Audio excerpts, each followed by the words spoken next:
നമസ്കാരം. കഴിഞ്ഞ 2 എപ്പിസോഡുകളിൽ കുട്ടികൾ എങ്ങനെ പരീക്ഷയ്ക്ക് തയ്യാറെടുക്കണമെന്നാണ് നാം ചിന്തിച്ചത്. മാതാപിതാക്കൾ എന്തൊക്കെ ശ്രദ്ധിക്കണം, കുട്ടികൾ എങ്ങനെ നന്നായി ഒരുങ്ങണം എന്നൊക്കെയും നാം ചിന്തിച്ചു. ഈ ഒരു സെഗ്മെന്റിൽ എങ്ങനെ നന്നായി പരീക്ഷ എഴുതാം എന്ന് നോക്കാം. പരീക്ഷാ ദിനത്തിൽ എന്തൊക്കെ ചെയ്യണമെന്ന് ആദ്യം നോക്കാം. പരീക്ഷയുടെ തലേദിവസം നന്നായി ഉറങ്ങേണ്ടത് ആവശ്യമാണ്. പരീക്ഷയ്ക്ക് കൊണ്ടുപോകേണ്ട സാധന സാമഗ്രികളൊക്കെയും തന്നെ എടുത്തു വയ്ക്കണം. പേരൻസിനോട് സൂപ്പർവൈസ് ചെയ്യാൻ പറയേണ്ടത് ആവശ്യമാണ്. കാരണം ഒന്നും മിസ്സാക്കിയിട്ടില്ല എന്ന് ഉറപ്പുവരുത്തുവാനായിട്ടാണിത്. പിറ്റേ ദിവസം രാവിലെ മിതമായ പ്രാതൽ കഴിക്കണം. അല്പസമയം നേരത്തെ തന്നെ എക്സാം ഹാളിന്റെ മുൻപിൽ ചെല്ലുവാനായിട്ട് ശ്രദ്ധിക്കണം. കാരണം അവസാന നിമിഷം ഓടിപ്പിടഞ്ഞെത്തുമ്പോൾ അത് സമ്മർദ്ദത്തിന്റെ തോതിനെ കൂട്ടാനുള്ള സാധ്യതയുണ്ട്. ഹാളിന്റെ മുൻപിൽ നിൽക്കുമ്പോൾ കൂട്ടുകാരുമായിട്ടൊന്നും അധികം ഡിസ്കസ് ചെയ്യാതിരിക്കുന്നതാണ് നല്ലത്.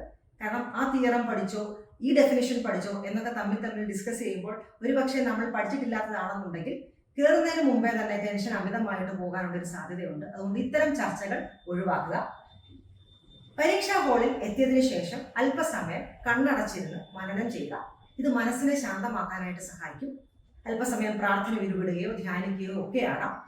ആൻസർ ഷീറ്റ് കയ്യിൽ കിട്ടിയാൽ പൂരിപ്പിക്കേണ്ട ഭാഗങ്ങളൊക്കെയും വളരെ കൃത്യതയോടും വ്യക്തതയോടും പൂരിപ്പിക്കേണ്ടത് ആവശ്യമാണ്. ചോദ്യങ്ങൾ തുടക്കം മുതൽ ഒടുക്കം വരെ ഒരു തവണ വായിച്ചു നോക്കേണ്ടത് അനിവാര്യമാണ്.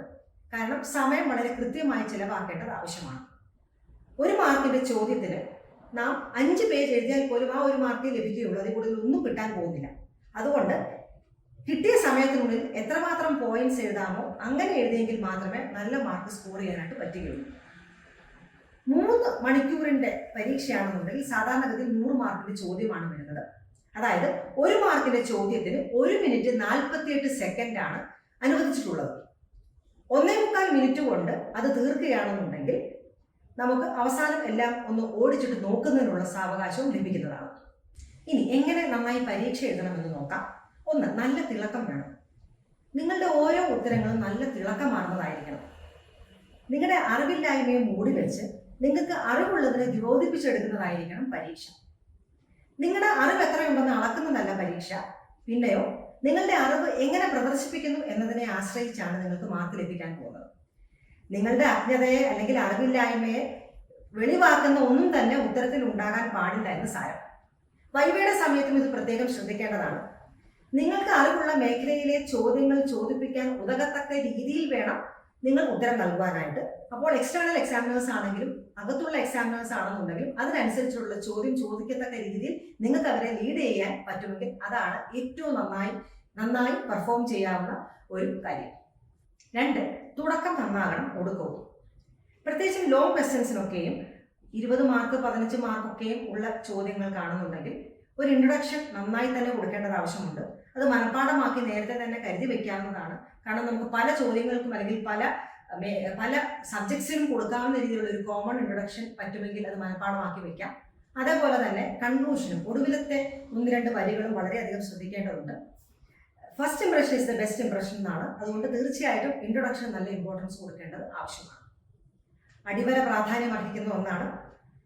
നല്ല പോയിന്റ്സ് ഉണ്ടെങ്കിൽ അത് ഹൈലൈറ്റ് ചെയ്യാൻ അടിവര ഉപയോഗിക്കാം, അല്ലെങ്കിൽ ബോൾഡ് ലെറ്റേഴ്സിൽ എഴുതാം, പാരഗ്രാഫ് തരം തിരിച്ചെഴുതാം.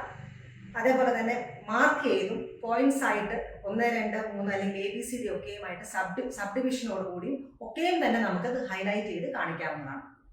അടുത്തത് ക്രമം തെറ്റാതെ ഇരിക്കണം.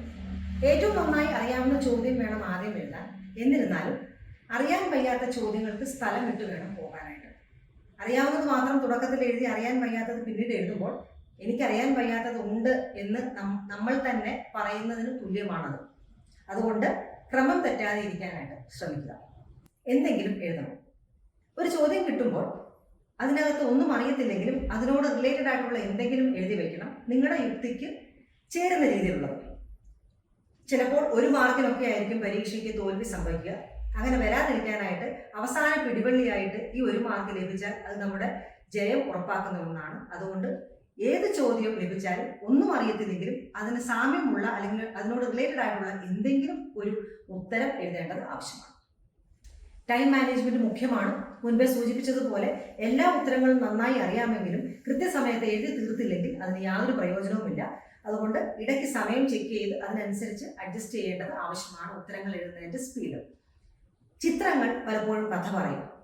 എത്ര മോശമായിട്ട് നാം ചിത്രം വരയ്ക്കുന്ന ആൾക്കാരാണെന്നുണ്ടെങ്കിലും ചിത്രം വരച്ച് കാര്യങ്ങളെ റെപ്രസെന്റ് ചെയ്യുകയാണെന്നുണ്ടെങ്കിൽ അത് മാർക്ക് അധികം ലഭിക്കുന്നതിന് നമുക്ക് സഹായകരമാണ്. പകച്ചു പോകരുത്. ചില ചോദ്യങ്ങൾ നമുക്ക് അറിയാൻ വയ്യാത്തതുണ്ടാകും, അല്ലെങ്കിൽ മറന്നുപോയതൊക്കെ ഉണ്ടാകും. നാം പഠിച്ച ഭാഗത്തു നിന്നും വരാത്ത ചോദ്യങ്ങൾ ഒരുപാടുണ്ടാകും ചിലപ്പോൾ. അങ്ങനെയൊക്കെ ഉള്ളപ്പോൾ ടെൻഷൻ അടിച്ച് എല്ലാം ബ്ലാങ്ക് ആയി പോകുന്ന അവസ്ഥ ഉണ്ടാകരുത്.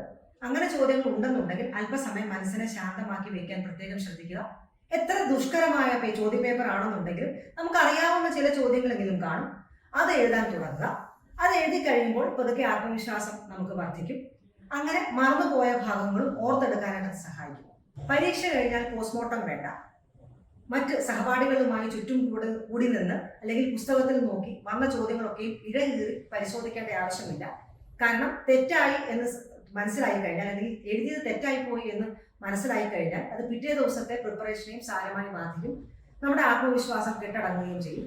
അതുകൊണ്ട് എഴുതി നമ്മുടെ വിധി നിർണ്ണയിക്കപ്പെട്ടു, അത് നമ്മൾ എക്സാമിന്റെ റിസൾട്ട് വരുമ്പോൾ മാത്രം അറിഞ്ഞാൽ മതി എന്നുള്ള രീതിയിൽ തന്നെ പിറ്റേ ദിവസത്തെ പരീക്ഷയ്ക്ക് വേണ്ടിയിട്ട് പരിശ്രമിക്കുക, അതിനു വേണ്ടിയിട്ട് പഠിക്കുക. ഇതാണ് വേണ്ടത്. പരീക്ഷ എങ്ങനെ നന്നായി എഴുതണമെന്ന് ചുരുക്കം ചില വാചകങ്ങളോട് പറയാൻ ഞാൻ ശ്രമിച്ചു.